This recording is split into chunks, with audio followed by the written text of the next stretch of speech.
El presidente de El Salvador, Nayib Bukele, endureció su guerra contra las pandillas al instaurar una reforma constitucional que daría cadena perpetua a homicidas, violadores y terroristas.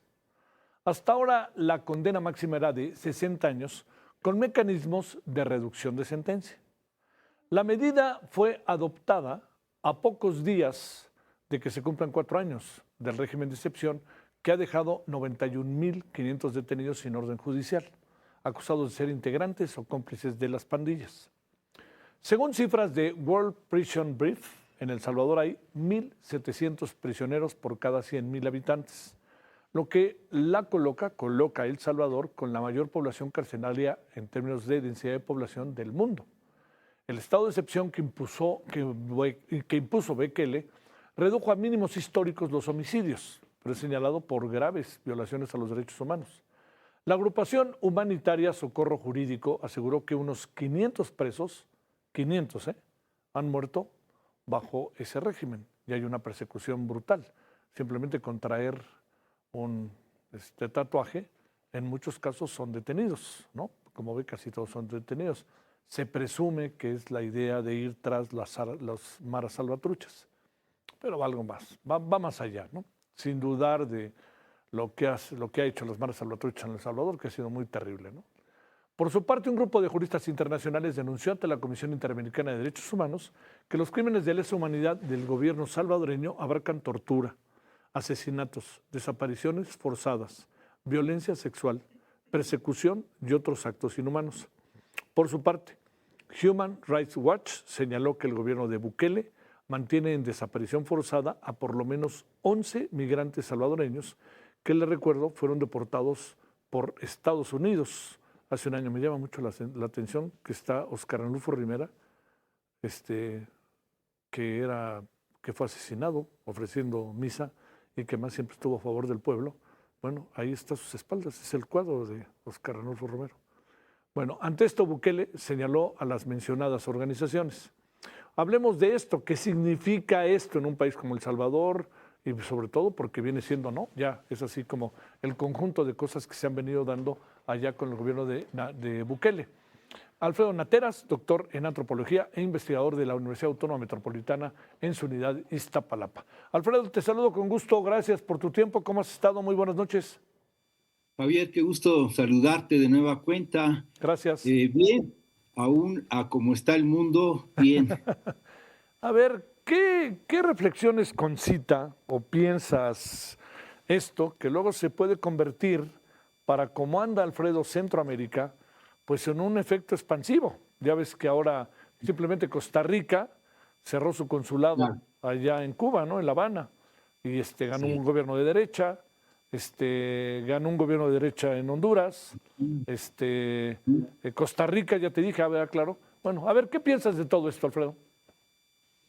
Mira, yo creo que tiene que ver con algo muy ligado con toda esta visión punitiva de los gobiernos, en su mayoría de ultraderecha, ultraconservadores y con un tinte neofascista. Eh, y que tiene que ver también con esta idea de que esta política carcelaria punitiva hace pues una suerte como de negocio. Lo que tú mencionabas, Javier, esto de lo que envió Donald Trump en el año pasado, marzo, abril, algo así, a varios migrantes, la mayoría de ellos de Venezuela y El Salvador, fue con la módica cantidad de más de 4.5 millones de dólares. Bom. Entonces, en ese sentido, por ejemplo, recordar todo este espíritu de ultraderecha, a inicios de enero, ya el presidente ahora electo, Kast de Chile, visitó la cárcel esta de El Salvador, que fue creada en 2023, el Centro de Máxima Seguridad del terrorismo, además, Ujú. para un poco emular, ¿no?, el asunto, y ahora ya él abiertamente, bueno, se considera fans de Pinochet.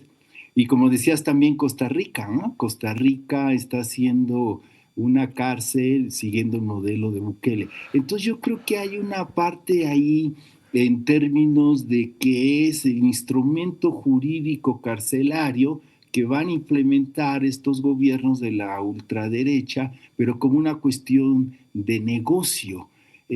También hay un dato ahí muy importante en términos de que hay todo un dispositivo de las tiendas penitenciarias en El Salvador, Ujú. que se les cobra a sus familiares entre 300, $500 al mes por tener acceso a medicinas, tener acceso a colchones, tener acceso a alimentación determinada. Entonces, digamos que este es como una estrategia muy sistemática de la necropolítica, del necropoder, en términos de ir, digámosle, acabando con las vidas, ¿no? Ahora sí que de cárcel en cárcel, de detención en detención, pues bajo esta criminalización que se tiene, ¿no?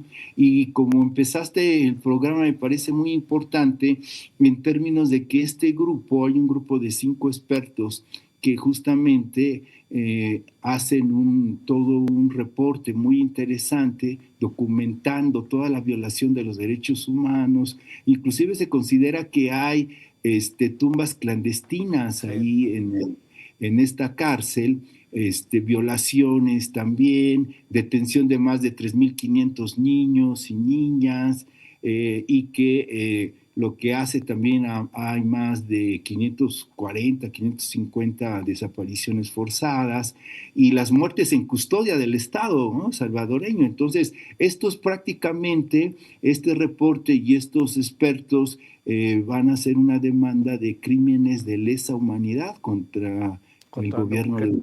Oye, Alfredo, a ver, esta parte que es una disyuntiva tan fuerte en la Sí, sociedad, recuerdo que la platicamos en alguna ocasión, que es, a sí, ver, a mí me asaltan, me roban, me matan a mi familia, violan a mi hija, violan a mi mujer, se meten a mi casa y luego, ¿qué hacemos ante eso cuando esto genera, por supuesto, un grado de impotencia altísimo, pero un encono, pero brutal, ¿no? En donde la gente en una situación de esa naturaleza pide el extremo de las cosas, ¿no? A ver, ¿cómo poder todo sí, esto desde la perspectiva antropológica, sociológica, revisarlo, eh? sí.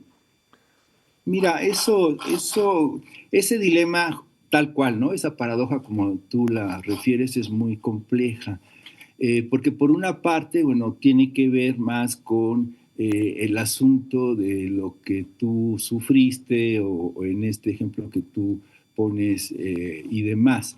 Ahí se supondría que el asunto es justamente que el caso no quedara impune. Ujú. Ahí el ejercicio de la ley y los castigos correspondientes.